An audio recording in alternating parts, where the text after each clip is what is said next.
Hello and welcome to another FBF News Recap, where I take a look at last week's news and look forward to this week's new releases.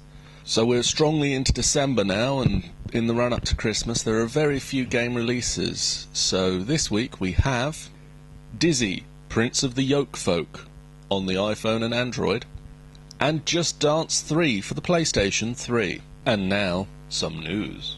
Mac Waters, BioWare's lead writer on Mass Effect 3, has said to expect the Citadel to play a larger role in the third installment in the game. Speaking to the official Xbox magazine, Waters said that a plot thread that had been written for Part 2, but had to be dropped, will be included in the third installment.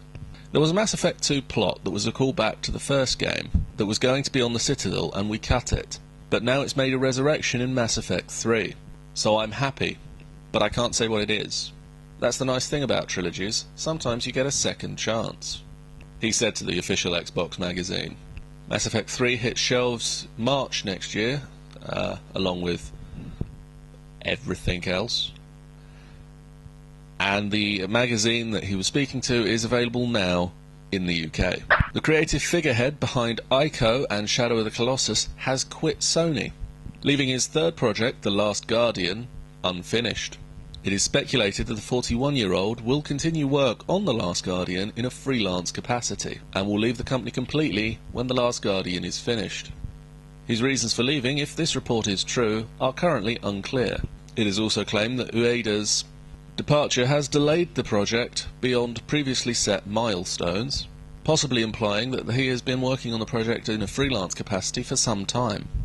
The Last Guardian is the last part in a trilogy of games from Team Ico that has yet to be revealed to the public in any playable form. First mention of the title to the public was back in March 2009, although the production phase will have probably been running for quite some time at that point. Upcoming game from Konami, Never Dead, has secured a February launch. The game, announced at this year's E3, looks to be a return to the crazy action-packed run-and-gun genre that has been a long time missing. The main unique feature of this game is because the character is immortal, he can remove his limbs and head in order to solve various puzzles, or simply to kill foes in more creative ways. It will be available for the Xbox 360 and PlayStation 3 come February the 3rd, 2012.